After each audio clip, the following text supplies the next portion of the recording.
जी अर्चिता जी बताइए, अभी तक क्या है मामला पूरा और अभी क्या हुआ है बीएचयू प्रशासन की तरफ से? भैया अभी तक बीएचयू प्रशासन के द्वारा अभी कोई कार्यवाही नहीं की गई है, क्योंकि मेरे पास अभी तक कोई आश्वासन या विभाग, जब मैं धरना पर बैठी थी तो पहले दिन जो बात हुई थी मिलने आए, तो उसके बाद अभी तक कोई मिलने नहीं आया। बस मैं यहाँ न्याय के लिए हूँ। कोई कुछ आगे की कुछ बात हुई या अभी आके आपसे कुछ पूछा या कोई कोई भी सरकारी महकमे से कोई भी आके आपसे किसी तरीके से बात की? पहले दिन ही जब बात हुई थी, जैसे जैसे वाइस चांसलर सर का कहना था कि मुझे मंडे तक का टाइम दीजिए, वही वो मंडे तक का टाइम मुझे लग रहा है वो लेंगे, और मंडे को ही जो आश्वासन है जो भी कहना होगा वो लोग कहेंगे। मैं यहीं पर जब तक मुझे न्याय मिल नहीं जाता, मेरा पेमेंट निकला नहीं जाता, एडमिशन हो नहीं जाता, मैं बाकी अपना परिचय बताइए। मेरा नाम भूपेंद्र प्रताप सिंह है, अखिल भारतीय क्षत्रिय महासभा युवा का मध्य प्रदेश अध्यक्ष उत्तर प्रदेश से। क्या आज अर्चिता जी के लिए अभी क्या डेलीगेशन उठाए हैं, कुछ बातें हुई है या आप कुछ कहना चाहेंगे? देखिए अर्चिता बेटी से हम लोगों का बात संवाद हुआ है, लगभग हम लोग 4 रोज से देख रहे हैं कि लड़ रही है और हम लोग संगठन के नाते हम लोग कह रहे हैं। देखिए यहाँ पहले तो एक बात मैं कहना चाहता हूँ कि कुछ लोग कह रहे हैं कि राजपूत बनाम हो रहा है, ये इस मुद्दे को मैं कतई पसंद नहीं करता हूँ, क्योंकि यहाँ जितने भी हमारे युवा स्टूडेंट बैठे हैं हर जाति धर्म के लोग बैठे हैं इस बच्ची के साथ।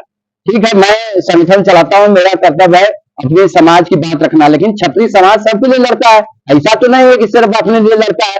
तो यहाँ लड़ाई है रैंक का, यहाँ जाति की लड़ाई नहीं है, यहाँ रैंक है। इसका अगर 15वां नंबर है, 18वें नंबर का एडमिशन क्यों होगा, यहाँ 15 नंबर का एडमिशन होना चाहिए, इसकी लड़ाई है।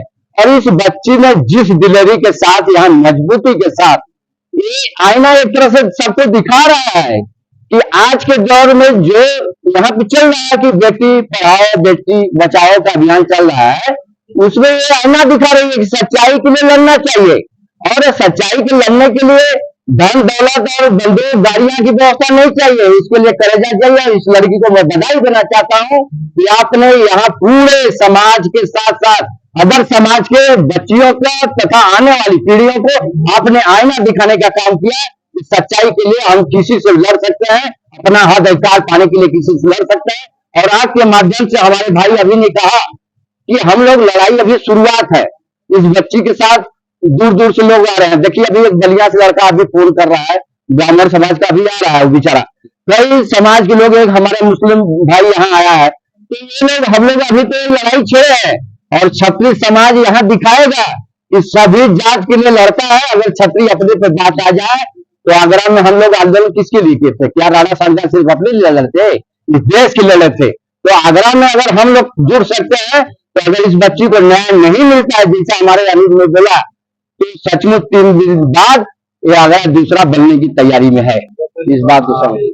प्रदेश के प्रदेश अध्यक्ष करनी सेना प्रदेश अध्यक्ष राकेश रघुवंशी जी ने आए और इनसे मुलाकात की, आप उस विषय पे कुछ कहना चाहेंगे? देखिए संगठन भले अलग हो, मेरा हिंदुस्तान के जितने भी संगठन हो सब लोग एक मंच पे खड़े हैं। आगरा में हम लोगों ने दिखाया, लखनऊ में क्या है, तो हम लोग सारे संगठन हिंदुस्तान के क्षत्रिय होने के नाते मैं सारे संगठनों से कह रहा हूं कि जिस तरह इस बच्ची के साथ है हम लोग खड़े हैं, सब लोग एक साथ फिर मिलकर, अगर 2 दिन में न्याय नहीं मिलता है तो 2025 में एक बार फिर आगरा की तरह हम लोग इकट्ठा होने का काम करें।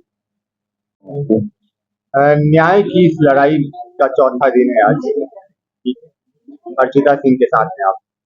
हाँ बिल्कुल, अर्चिता के साथ है। अपना शुभ परिचय जरा दीजिए। मेरा नाम डॉक्टर सम्मी कुमार सिंह है, मैं छात्र नेता हूँ, अभी पेशे से अधिवक्ता भी हूँ।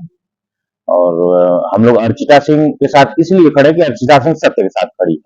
अच्छा, एक बात बताओ, क्या माहौल दिखता है आपको शैक्षिक व्यवस्था को देखते हुए? आपको क्या कयास लग रहा है, क्या हो रहा है? 4 दिन हो गए, ठीक है, वो भी धूप है, ठीक है, तो आपका क्या प्रशासन ने अर्चिता जैसी छात्रा को ये मजबूर किया कि वो आकर के आज इस भरी मतलब गर्मी के उमस भरे मौसम में वो 4 दिन से बेचारी 24 घंटे से धरनारत है।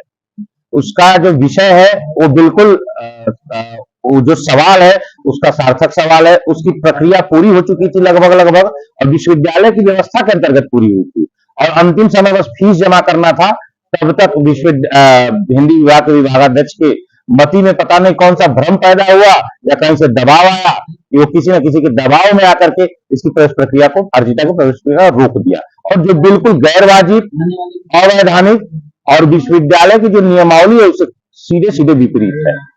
अच्छा, आप से किसी की मुलाकात हुई शैक्षिक व्यवस्था से जुड़े हुए, क्योंकि आप भी 3-4 दिन से हो, तो जरा बताओ किसी महात्मे से आपसे बात हुई जिससे कुछ अंदाजा लगाया जा सके कि ये लोग क्या करना चाहते हैं? देखिए, ये लोग अर्चिता की लड़ाई जब शुरू हुई थी तो अर्चिता व्यक्तिगत तौर पे 10 से 12 दिन विभाग से लेकर के सेंट्रल ऑफिस से एग्जामिनेशन कंट्रोलर, और वो घूमती रही बेचारी। जब वो थक हार करके जब उसकी बात कहीं नहीं सुनी गई, तब वो उसने यहाँ अनशन पे धरने पे बैठने का फैसला लिया। और जब वो धरने पे बैठी तो स्वतः तमाम यहाँ हमारे साथ बहुत सारे साथी, रोहित राणा है, शिवांश है, कृष्णा है, और भी बहुत साथी, उनके साथी वंदना उपाध्याय है, और बहुत सारे साथी आए और धीरे धीरे जुड़ना शुरू किए। हम लोग भी जब इन नौजवान साथियों को जुड़ते देखे, विषय से जब रूबरू हुए, तो हम लोग को पता चला कि हमारी बहन के साथ इस तरीके का अन्याय हो रहा है। हम लोग भी कल रेक्टर महोदय यहाँ आए थे, कल एक मीटिंग हुई थी यहाँ पे परीक्षा या केंद्रीय कार्यालय में। रेक्टर महोदय आए थे, फैक्टोरियल बोर्ड आई थी, और डिपार्टमेंट के और जो कमेटी बनी है इसके संदर्भ में, टीका के प्रवेश के संदर्भ में जो कमेटी बनी उसके सारे सदस्य मौजूद थे। उनके बीच बातें हुई। रेक्टर महोदय जब नीचे आए, हम लोग को देखे तो उन्होंने कहा कि अर्चिता को मुझ पर विश्वास नहीं है। तो हम लोगों ने कहा कि आप लोगों ने जब सारी चीजें अपनी प्रक्रिया को ही अपने स्वतः अस्वीकार कर दिया और उसके साथ विश्वासघात कर दिया, और जब वो आप ही के नियमावली के अंतर्गत उसने फॉर्म भरा, आपने कहा कि आपका जो सर्टिफिकेट इस समय वैलिड सर्टिफिकेट, जो अंडरटेकिंग दे दीजिए, उसने अंडरटेकिंग दिया। अंडरटेकिंग देने के बाद जो टाइम ड्यूरेशन आपने तय किया था, विभाग ने टाइम ड्यूरेशन तय किया था 31 मार्च, उसने 29 मार्च को ही ईडब्ल्यूएस का सर्टिफिकेट अपना इनको जमा कर दिया। जबकि परीक्षा कार्यालय और बीएचयू 15 अप्रैल तक वो सर्टिफिकेट लेने के लिए उसने अपने प्रवेश पत्र में इसने इस बात को उद्धृत किया है बीएचयू ने कि हम 15 अप्रैल तक कोई डॉक्यूमेंट्स अगर नहीं भी होंगे तो हम 15 अप्रैल तक, लेकिन वो 29 मार्च को ही उसने जमा कर दिया। आपने उसकी अंडरटेकिंग के आधार पे उसका इंटरव्यू कराया, उसकी काउंसलिंग कराई, और जो फाइनल जो स्टेप होता है जो फीस जमा करने की जो लिंक का, उस लिंक जब जारी करने की बात आई तब आपके दिमाग में पता नहीं कहां से ये बात आ गई, किसके दबाव में आप आ गए कि आपने कहा कि आपका चूंकि दाखिला आपने जो प्रवेश फॉर्म भरा था वही आपने, वो अंडरटेकिंग आपका नहीं माना जाएगा। तो अंडरटेकिंग आपने लिया क्यों? और अंडरटेकिंग यहाँ के प्रवेश समन्वयक सेल के द्वारा एक नियमावली के अंतर्गत है कि कोई अगर डॉक्यूमेंट्स समय पे मौजूद नहीं है या उसकी वैलिडिटी खत्म हो गई है तो उस नई वैलिडिटी की डॉक्यूमेंट्स आप जमा कर सकते हैं। तो ये सारी चीजें मतलब एक तरफा, मतलब अर्चिता को का प्रवेश न हो और उसकी जगह पे एक विशेष जो जो जिस तरह की रैंकिंग के हिसाब से देखा जाए तो 15वीं रैंकिंग अर्चिता का है, 16वीं और 17वीं रैंकिंग के जो 2 बच्चे हैं उन्होंने दाखिला ले लिया है। अब 18वीं रैंक पर एक विशेष दल के छात्र संगठन के इकाई मंत्री का मामला है, वो भी धरने पर बैठा हुआ मैं है। बता दूं, वो भी धरने पर है, वो भी काशी हिंदू विश्वविद्यालय के जो कुलपति होते हैं, हाँ। उनकी आवाज के समक्ष। उनके आवाज के समक्ष धरने बैठे हैं। बहुत सारे फोटोज भी वायरल हो रहे हैं उनके, क्योंकि छात्र संगठन के इकाई मंत्री हैं तो विभागाध्यक्ष के साथ और तमाम तरह की उनकी जो नजदीकियां हैं, और उसको बड़े जोर शोर से कह रहे थे, उनको ये भरोसा था। लेकिन अर्चिता ने जो साहस दिखाया है, अर्चिता ने जो अपने हक के लिए, जो अपने सत्य के लिए जो साहस दिखाया है, निश्चित तौर पे हम नौजवान और पूरा काशी, अभी हमारे यहाँ भूपेंद्र भी आए हुए हैं अखिल भारतीय क्षत्रिय महासभा युवा से, और तमाम सामाजिक संगठन के लोग, तमाम, वो आपका क्या नाम पड़ेगा, अफजल भाई आए हुए हैं सिविली कॉलेज आजमगढ़ से, तमाम, और ये तमाम, ये सत्यम सिंह है चंदौली से, और तमाम संगठन, सामाजिक संगठनों के लोग, हर समझ के लोग, यहाँ पे हर वर्ग के लोग आ रहे हैं, क्योंकि अर्चिता ने वो एक ऐसी लड़ाई छेड़ी है जो न्याय की लड़ाई है, जो सत्य की लड़ाई है, और जो शिक्षा का जो अधिकार है, बेटी पढ़ाओ बेटी बचाओ बेटी पढ़ाओ, और प्रधानमंत्री नरेंद्र मोदी का संसदीय क्षेत्र है, मदन मोहन मालवीय का ये शैक्षणिक संस्थान है जिसका हमेशा से एक विराट अस्तित्व रहा है, विराट एक इतिहास रहा है, जहाँ छात्रों के साथ छात्राएं भी खुल करके अपना अध्ययन का कार्य की और दुनिया में विभिन्न बुलंदियों को छुआ है। उसकी अगली कतार में अर्चिता खड़ी है, उनके साथ वंदना है, तमाम लड़कियां, तमाम छात्राएं आ रही हैं। मैं आपको कैसे बता दूं, यहाँ कल रात को 2 बजे बलिया से कम 10-20 छात्र नेता आए थे, और अब यहाँ आप लोग देख ही रहे हैं कि आज भी यहाँ 25-30 छात्र मौजूद हैं, और तमाम वर्ग के लोग हैं, तमाम जात के लोग हैं, तमाम वैचारिक संगठनों के लोग हैं,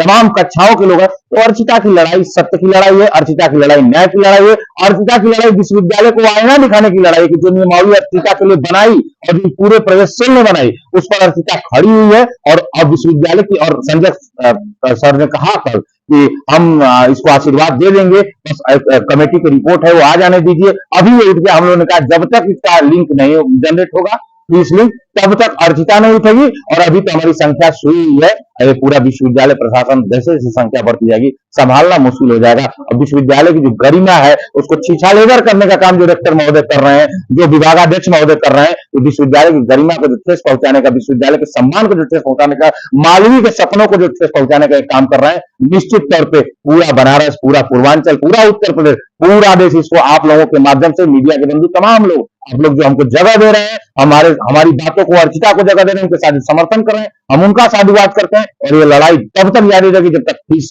जनरेट नहीं हो जाता। एक लास्ट सवाल, कार्य योजना, क्योंकि 4 दिन के बाद अभी लड़ाई कब तक जाएगी, ठीक है, तो कुछ कार्य योजना आपने निर्धारित की है, कैसे कैसे प्रोसीड करें? देखिए, अर्चिता एक मेधावी विद्यार्थी रही है, इसके हाई स्कूल एंड इंटर में बलिया में टॉपर रही है अपने जनपद की। यहाँ उसने स्नातक और स्नातक की पढ़ाई की और बहुत ही मतलब संघर्षपूर्ण जीवन जी करके यहाँ उनकी माँ रहती है, यहाँ उनका फैमिली रहता है इनको पढ़ाने के लिए।